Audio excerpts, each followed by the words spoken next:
Bismillahirrahmanirrahim. Assalamualaikum warahmatullahi wabarakatuh. Alhamdulillahirabbil alamin. Wassalatu wassalamu ala asyrafil anbiya'i wal mursalin sayyidina wa maulana Muhammad wa ala alihi wa sahbihi ajma'in. Jemaah yang dimuliakan Allah Subhanahu wa taala, pada pertemuan yang lalu kita sudah sampaikan awal mula berwudu itu dengan mencuci tangan, kemudian beristinsyak dan beristinsar. Sebelum itu berkumur-kumur. Ada hikmah di balik amalan itu. Di antaranya yang ada di dalam kitab Fathul Bari.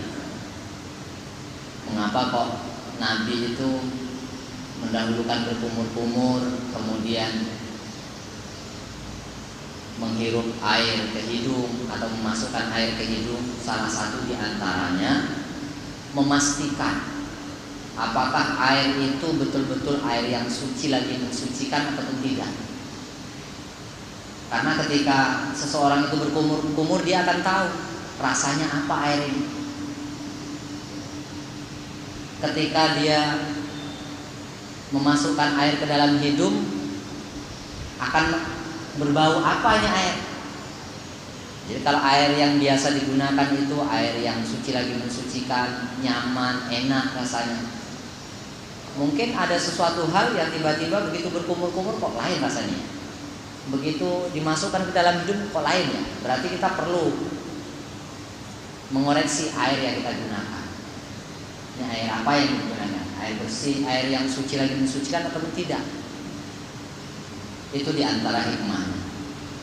Kemudian setelah selesai berkumur-kumur dan memasukkan air ke dalam hidung dan mengeluarkannya, dikabarkan lagi bahwasanya An Hasan qala ra'aitu Ammar bin Yasirin tawaddu'a fa khallala lihiyatahu faqila lahu aw qala faqultu lahu atukhallilu lihiyataka qala wa ma yamna'uni wa laqad ra'aitu Rasulullah sallallahu alaihi wasallam yukhallilu lihiyatahu.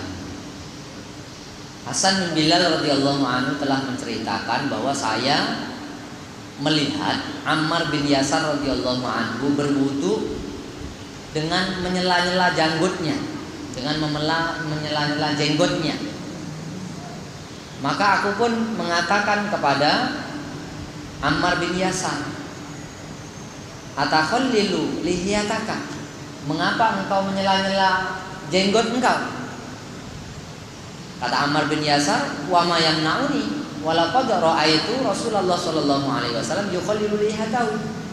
Apa yang menghalangi aku untuk menyela-nyela jenggot ketika akan berwudu itu? Padahal aku melihat sendiri bahwa Nabi sallallahu alaihi wasallam menyela-nyela jenggot ketika berwudu. Jadi menyela-nyela jenggot ini adalah satu kesunahan. Satu kesunahan. Manakala jenggotnya itu tebal, maka hendaklah dia mengusahakan agar air itu sampai ke pori-porinya waktu menyela-nyelanya itu. Ya sungguh-sungguh dia menyelanya. Tapi kalau jenggotnya itu jarang-jarang, sedikit, ya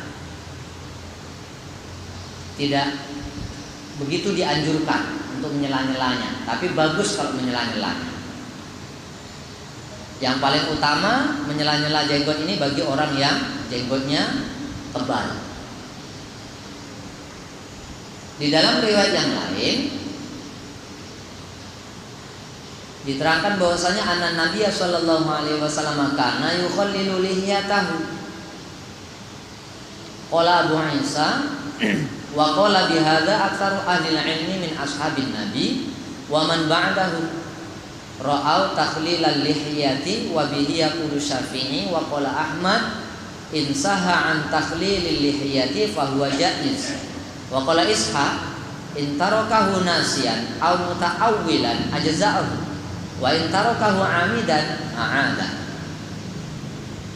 Utsman bin Affan radhiyallahu anhu telah menceritakan sesungguhnya Nabi sallallahu alaihi wasallam itu dilihat oleh Utsman menyela-nyela jenggotnya ketika berwudu.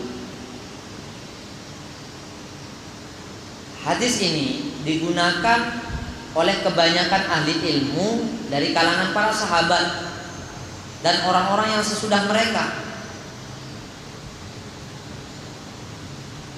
Para sahabat dan orang-orang yang sudah sahabat, yaitu tabi'in, mereka mengatakan bahwasanya apabila lupa menyela-nyela jenggot, maka itu tidak mengapa. Dan ini termasuk pendapat Imam Syafi'i rahimahullah. Jadi para sahabat dan para tabi'in, termasuk dalamnya adalah Imam Syafi'i, mengatakan kalau lupa umpamanya menyela-nyela jenggot, maka wudunya sah, tidak apa-apa. Imam Ahmad mengatakan bahwasanya apabila orang itu lupa menyela-nyela jenggot, maka dia juga tidak mengapa. Jadi pendapat ini juga sama dengan pendapat Imam Syafi'i dan ulama-ulama terdahulu. Sementara Ishaq mengatakan bahwasanya jika orang itu meninggalkan karena lupa ataupun karena tidak sengaja, maka wudunya sah. Tapi kalau dia meninggalkannya dengan sengaja, maka dia harus mengulangi wudunya. Nah, ini menurut Imam Ishaq. Jadi ada yang mengharuskan, seolah-olah seperti diwajibkan. Kalau dalam kitab-kitab fikih yang namanya wajah itu, mulai dari tumbuhnya rambut kepala yang biasa sampai kepada pangkalnya jenggot, sampai ke pangkalnya janggut. Kalau dari telinga kanan sampai ke telinga kiri, ini yang namanya muka. Jadi kalau ketika wudhu, semuanya termasuk di dalamnya jenggotnya harus terkena. Jadi itu ada yang mengharuskan sampai kepada menghukumkan wajib untuk menyela-nyela jenggotnya itu, kalau dia janggutnya tebal. Tapi kalau tipis atau jarang-jarang yang memungkinkan masuk air, maka hendaklah dia mencucinya dengan baik. Tapi tidak boleh selembo gitu aja. Justru kalau yang tebal jenggotnya itu, dia sudah sela-sela waktu sebelum wudu, tidak harus memasukkan lagi ke dalam pori-porinya, sudah cukup begitu saja. Tapi kalau yang jenggotnya tipis ataupun jenggotnya jarang-jarang, maka dia harus mengenai kulit yang ada di jenggot. Nah, ini bedanya antara jenggot yang tebal dengan yang sedikit, yang jarang-jarang. Jadi ini harus kena air semuanya. Oke, jadi menyela-nyela jenggot ini satu keharusan dan dilakukan oleh Nabi Shallallahu Alaihi Wasallam. Kemudian setelah selesai semuanya, sudah bersiwak, sudah berkumur-kumur, sudah beristinsyak, sudah menyela-nyela jenggot, sudah dipastikan semua airnya sudah air suci lagi mensucikan, maka yang hendak kita kerjakan adalah pertama sekali membasuh muka kita sebagai rukun pertama anggota tubuh yang harus dicuci.